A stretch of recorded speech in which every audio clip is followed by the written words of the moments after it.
Welcome to another edition of Seeking His Truth. I'm here with Howard Bolden, and I'm Adrian Battle. And the question is today, is there a certain way to worship? He changed the question, but I appreciate it.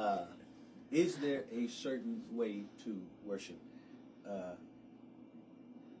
And I will also address that question by this question: can worship be wrong?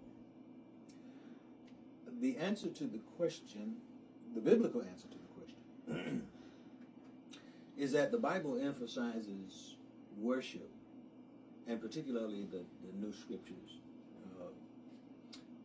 as being in spirit and by the truth. That's John chapter 4, verse 24. Now, depending on how one wants to define spirit and truth will give the answer to whether or not worship is wrong. I think if you would go back and read 1 Samuel chapter 15, verse 22, that's one of the Old Testament texts, it will say that it is better to obey than to sacrifice. In other words, obedience is better than than worship. And what that suggests is that God cares more about what's in one's heart or what's behind one's heart than he does anything that's external. So when it comes to worship, then worship can be practiced wrong. In the case of Old Testament case of Nadab and Abihu in Leviticus chapter 10, verse 1 and 2, where God asked for a certain thing, but they decided to bring God what the scriptures call a strange offering. And because of that, their punishment was death with that offering. The same thing with the issue of Cain and Abel.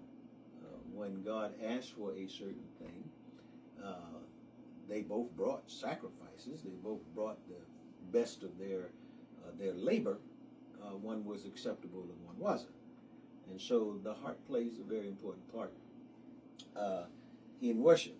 Now, when it comes to how we practice worship, that becomes a different issue, because depending on what denominational school you come from, you may practice Old Testament worship in New Testament times, or you can practice New Testament worship in New Testament times, or you can combine the both and come up with something that doesn't please God. So the real issue for worship then becomes, since worship is for God, what does God want? It doesn't matter what the worshiper wants. What does the one worshipped want? That's the real issue. And so as we get into the next segment of tithing and things like that, then we'll start talking about that then. But for now, as it pertains to worship and whether or not it's right, whether or not it's wrong, whether or not it can be right or wrong, what it's supposed to look like, it should be a person or the worshiper's expression from within, expressed outward to God, and not the other way around. And most people that we know in today's society, we worship from the outside to the inside, not the inside to the out. And so that's going to be the answer to that question. Reference John 4:24, reference 1 Samuel 15:22 as an Old Testament text, and the Psalms actually will give you a great deal of information about individual worship as well as corporate worship. And until next week, when we begin to talk about tithing, which is a very interesting subject of worship, that is going to be it for today, because she's looking at me, the camera lady is looking at me, and she's saying your time is running out. And so therefore we're going to stop right there.